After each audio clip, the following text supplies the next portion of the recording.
તમે ચૂકવેલી છે એને મૂડી ખર્ચ કહેવાય. એ પરિસ્થિતિ પણ મારે બાદ કરવી પડે.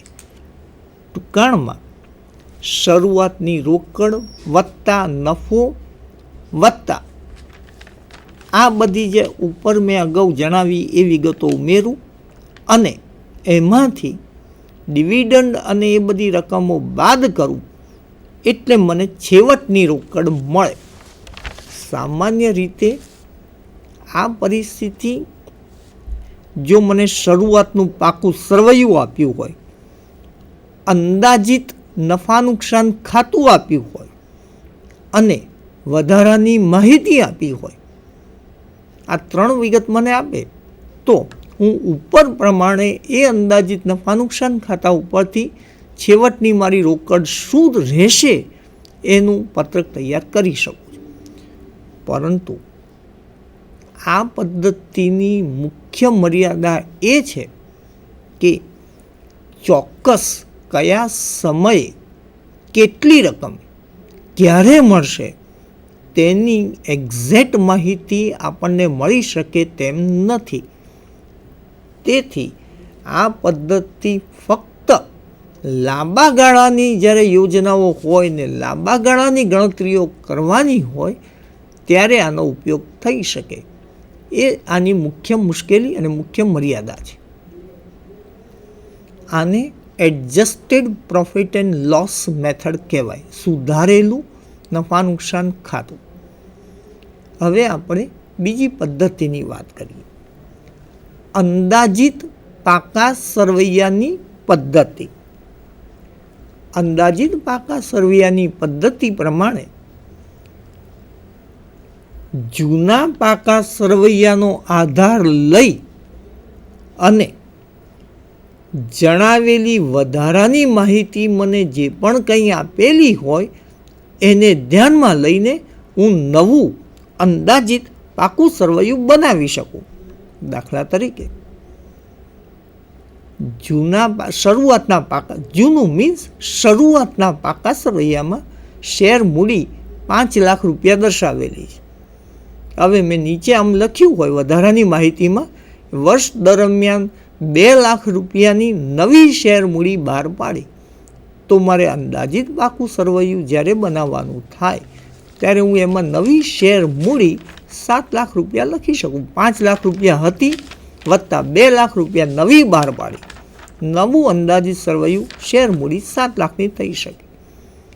આ જ પ્રમાણે દાખલા તરીકે ફર્નિચર 2 લાખ રૂપિયાનું હોય, હું વધારાની માહિતીમાં એમ લખું કે ફર્નિચર ઉપર 10% લેખો આપણે ઘસારો ગણીએ છીએ, તો નવા પાકા સરવૈયામાં અંદાજિત સરવૈયામાં ફર્નિચરની રકમ 2 લાખ માઇનસ ઘસારો 20,000 રૂપિયાનો ઘસારો, તે નવી કિંમત 1,80,000 મૂકી શકાય.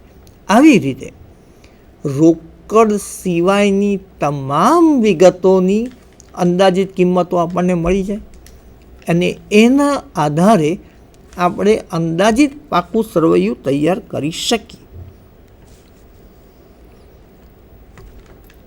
એની સાથે સાથે મારી પાસે અંદાજિત નફા નુકસાન ખાતું પણ છે. અંદાજિત નફા નુકસાન ખાતામાં તમામ પ્રકારની આવકો અને તમામ પ્રકારના ખર્ચાઓ ધ્યાનમાં લીધા પછી જે પણ ચોખ્ખો નફો રહે એ ચોખ્ખો નફો મારે પાકા સરવૈયામાં મૂકવાનો રહેશે. ત્યારબાદ મારે મિલકતો અને દેવાનું સરખામણી કરવાની આવશે. જે પણ બાજુનું ટોટલ વધારે હોય તેટલું જ ટોટલ સામેની બાજુ પણ આવવું જોઈએ અને જે પણ કાંઈ તફાવતની રકમ રહે મિલકતો બાજુએ રહે અથવા તો મૂડી દેવા બાજુ રહે, જે પણ કંઈ તફાવત આવે તે રકમ મને રોકડ ખાતાની અથવા તો બેંક બેલેન્સની બાકી દર્શાવે. મિલકતો બાજુ જો રકમ ખૂટે તો એ બેંક બેલેન્સ કહેવાશે, મૂડી દેવા બાજુ ખૂટશે તો એ બેંક ઓવરડ્રાફ્ટ કહેવાશે. આને અંદાજિત પાકું સરવૈયું એની રીત કહેવાય, એસ્ટિમેટેડ બેલેન્સ શીટ. એની ઉપરથી હું રોકડ કેવી રીતે ગણી શકું એ પરિસ્થિતિ દર્શાવે. ત્રીજી પરિસ્થિતિ, ત્રીજી મેથડ જે સામાન્ય રીતે વ્યવહારમાં પણ ઉપયોગી છે અને આ પદ્ધતિનું નામ છે cash receipt and cash payment method. રોકડ આવકો અને રોકડની ચૂકવણી એના પ્રમાણે હું જે રોકડની ગણતરી કરીશ એ આ પદ્ધતિ આવશે. આ પદ્ધતિ પ્રમાણે સામાન્ય રીતે 15 દિવસે, દર મહિને, 2 મહિને જે પ્રમાણે આપણે રોકડની આવક જાવકની ગણતરી કરવી હોય તે પ્રમાણે થઈ શકે. સામાન્ય રીતે માસિક ગણતરી ધ્યાનમાં લેવાતી હોય છે. દર મહિને મારે કેટલી રોકડ મળશે, દર મહિને મારે કેટલી રકમ ચૂકવવી પડશે એની ગણતરીઓ આવશે. આ પદ્ધતિ શરૂ કરતાં પહેલાં સૌથી મહત્ત્વની વાત વિદ્યાર્થી મિત્રોએ આ ધ્યાન રાખવું પડે. પોઈન્ટ નંબર 1, માત્ર રોકડમાં મળેલી આવકો અને રોકડમાં ચૂકવેલ રકમો જ ધ્યાનમાં લેવાશે. Only the transactions which are made in cash should be taken into consideration. It means those transactions which may be your income or expense, but if not in cash, should not be taken into consideration. Say for example, depreciation is there. Depreciation, sir, is my expense, agreed, but you have not to pay the depreciation in cash. And therefore, in cash budget, it cannot be taken into consideration. We are interested not for income and expenses. We are interested only for cash receipts and cash payments. દાખલા તરીકે હું આમ લખું કે મજૂરી ચૂકવવાની બાકી મારા રોકડ અંદાજપત્રમાં કોઈ ઠેકાણે દર્શાવાશે નહીં, કારણ કે મજૂરી એ ખર્ચ છે. પણ મારે આવકો અને ખર્ચ નથી જોઈતા, મારે રોકડમાં મળેલી વિગતો જોઈએ છે. એટલે only, I think my friends can understand the meaning, only cash transactions. Fine. બીજો મુદ્દો, all cash transactions should be taken into consideration. When I use the word all cash transaction, meaning thereby, may it be your revenue or may it be your capital income or expense.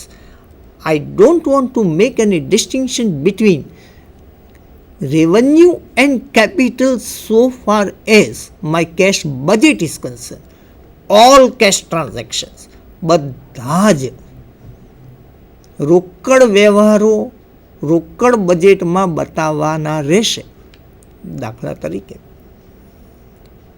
ફર્નિચરની ખરીદી, 50,000 રૂપિયાનું furniture મેં રોકડમાં ખરીદ્યું તો મારે બતાવવું પડે. રોકડની આવકમાં રોકડની furniture ખરીદ્યું એટલે કે રોકડ મેં ચૂકવી છે, મારી ચૂકવણીમાં ફર્નિચરની રકમ લખવી પડે. ત્યાં મારે એ જોવાનું નથી કે આ મહેસૂલી ખર્ચ છે કે મૂડી ખર્ચ, એવું જોવાતું નથી. ઓલ કેશ ટ્રાન્ઝેક્શન્સ એ લખવા પડે. આ એનો બેઝ વસ્તુ આ એક જ છે. ઓકે, હવે રોકડની ચૂકવણી અને આવકની જ્યારે વાત કરીએ છીએ ત્યારે આપણે આવું કરીશું કે રોકડની પ્રાપ્તિમાં શું શું વિગતો આવે, એવી જ રીતે રોકડની ચૂકવણીમાં શું શું વિગત સામાન્ય રીતે આવે એની વાત કરતા જઈએ. હું રોકડની ચૂકવણી એની વાત કરીશ. સૌથી પહેલાં સામાન્ય રીતે તમામ પ્રકારના ખર્ચા જે રોકડમાં ચૂકવવાના હોય એ ખર્ચાઓ એક પછી આવે. પગાર છે, ભાડું છે, મજૂરી છે, કોઈ પણ પ્રકારના ખર્ચાઓ ચૂકવણીમાં બતાવવાના આવશે. જે ખર્ચાઓ જે તે મહિનાની અમુક ચોક્કસ તારીખે ચૂકવવાના હોય તે ખર્ચાઓ જે તે મહિનાની ચૂકવણીમાં લખાશે. દાખલા તરીકે હું એમ કહું કે દરેક મહિનાની 15મી તારીખે મારે 5,000 રૂપિયા ભાડું ચૂકવવાનું છે. એનો અર્થ એ થાય કે જે તે મહિનામાં 5,000 રૂપિયાનું ભાડું ચૂકવણી તરીકે મારે બતાવી દેવાનું રહેશે. પરંતુ હું જ્યારે કોઈ પણ ખર્ચમાં ચૂકવણીના ગાળાઓ હોય, દાખલા તરીકે મજૂરીની ચૂકવણી અઠવાડિક ધોરણે થાય છે. એક કારખાનામાં મજૂરીની ચૂકવણી અઠવાડિક ધોરણે થાય છે. એનો અર્થ એ થાય કે ચૂકવણીનો ગાળો 1/4 છે. એક મહિનાના સામાન્ય રીતે 4 અઠવાડિયા ગણીએ એટલે મજૂરીની ચૂકવણીનો ગાળો 1/4 થયો. સાદી પરિસ્થિતિ લઈએ, ફેબ્રુઆરી મહિનાની વાત કરું તો શું થાય કે પહેલા અઠવાડિયાની મજૂરી હોય એ ક્યારે ચૂકવાશે? એના પછીના અઠવાડિયે, બીજા અઠવાડિયામાં ચૂકવાય, બીજા અઠવાડિયાની ત્રીજા અઠવાડિયામાં ચૂકવાય, ત્રીજા અઠવાડિયાની મજૂરી ચોથા અઠવાડિયામાં ચૂકવાય અને ચોથા અઠવાડિયાની મજૂરી ક્યારે ચૂકવાશે? એના પછીના મહિનાના માર્ચ મહિનાના પહેલા વીકમાં ચૂકવાશે. બસ આ એક જ સમજણ પૂરતી છે કે તમે જ્યારે એમ કહીએ મજૂરીની ચૂકવણીનો ગાળો 1/4 છે, એનો અર્થ એ થાય કે 3/4 ભાગની મજૂરી ચાલુ મહિનાની ચૂકવાય અને 1/4 ભાગની મજૂરી અગાઉના માસની ચૂકવાય. દાખલા તરીકે ફેબ્રુઆરી માસની કુલ મજૂરી, આખા મહિનાની કુલ મજૂરી 4,000 રૂપિયા છે અને માર્ચ મહિનાની કુલ મજૂરી 8,000 રૂપિયા છે. માર્ચ મહિનામાં કેટલું પેમેન્ટ કરવામાં આવશે, કેટલી ચૂકવણી કરવામાં આવશે? તો કે ફેબ્રુઆરી મહિનાની કુલ મજૂરીનો 1/4 ભાગ એ માર્ચ મહિનામાં ચૂકવવાનો આવશે. એટલે 4,000 રૂપિયામાંથી 1/4 ભાગ એટલે 1,000 રૂપિયા એ આવશે, વત્તા માર્ચ મહિનાની 8,000 રૂપિયાની મજૂરી છે એ 8,000 રૂપિયાનો 3/4 ભાગ એટલે 6,000 રૂપિયા એ ચૂકવવાના આવશે. પરિણામે માર્ચ મહિનામાં 7,000 રૂપિયાની મજૂરી ચૂકવવાની થશે. જ્યાં જ્યાં આ પ્રમાણેની પરિસ્થિતિ આપીએ ચૂકવણીનો ગાળો હોય ત્યાં હંમેશા આ પરિસ્થિતિ દરેક વખતે ગણવાની રહેશે. મિલકતની ખરીદી હોય, કરવેરાની ચૂકવણી હોય, ડિવિડન્ડ વગેરેની ચૂકવણી હોય તો એ બધી વિગતો પણ ચૂકવણીમાં દર્શાવવાની રહેશે અને એ જે તે માસમાં જ્યારે એ રકમો ચૂકવવાની હોય તે વખતે એ માસમાં એ રકમો નોંધાશે. પરંતુ મિત્રો બહુ જ અગત્યની વાત આવી થાય છે કે ઘણી વખતે મિલકતની ખરીદી કેટલી છે એવું સ્પષ્ટપણે ન જણાવે અને દાખલા તરીકે તમને વધારાની માહિતી આપી દે કે મિલકતની શરૂઆતની બાકી આપે, છેવટની બાકી આપે. હવે આ બધી વધારાની વિગતો આપે તો મારે હંમેશા હું મિલકતનું ખાતું બનાવું તો મને વર્ષ દરમિયાન મિલકત અથવા તો જે તે માસ દરમિયાન મિલકતનું ખાતું બનાવું. મિલકતના ખાતા ઉપરથી મને એ મિલકતની ખરીદ અથવા વેચાણની વિગતો પણ મળી શકે અને એ રકમની ચૂકવણી અથવા પ્રાપ્તિ મારે રોકડ બજેટમાં જે તે જગ્યાએ બતાવવી પડે. એના પછી સૌથી મહત્ત્વની પરિસ્થિતિ એવી આવશે લેણદારોને ચૂકવણી. રોકડ અંદાજપત્રમાં મિત્રો 2 વસ્તુ સૌથી વધારે અગત્યની બને છે, લેણદારોને ચૂકવણી અને દેવાદારો પાસેથી આપણને કેટલી રકમ મળે એ વાત થાય. હવે લેણદારોની જ્યારે વાત કરીશું ત્યારે ફરી એક વખત સ્પષ્ટતા આવી કરી લઈએ. કુલ ખરીદી એમાંથી રોકડ ખરીદી જે હોય એ રોકડ ખરીદી જે તે માસમાં અને જે તે જગ્યાએ નોંધાશે અને પછી જે રહેશે એ ઉધાર ખરીદી રહેશે. ઉધાર ખરીદી મીન્સ મારે લેણદારોને કેટલી રકમ ચૂકવવાની રહેશે એ ઉધાર ખરીદી ઉપર ગણતરી કરવાની આવશે. સામાન્ય રીતે લેણદારોની અને ખરીદીની વાત કરતા હોઈએ ત્યારે વિદ્યાર્થી મિત્રોએ આ એક વસ્તુ આપણને ખ્યાલ છે, શરૂઆતનો સ્ટોક વત્તા ખરીદી માઇનસ છેવટનો સ્ટોક ઇઝ ઇક્વલ ટુ વપરાયેલ માલ સામાન. કેટલો માલ સામાન વપરાયો એ ગણતરી કરવી હોય એટલે opening stock plus purchases minus closing stock is equal to materials consumed. Okay. બીજી પરિસ્થિતિ, વેચાણ માઇનસ કાચો નફો ઇઝ ઇક્વલ ટુ વેચેલ માલની પડતર. Sales minus gross profit is equal to cost of goods sold. Agreed. What is the cost of goods sold?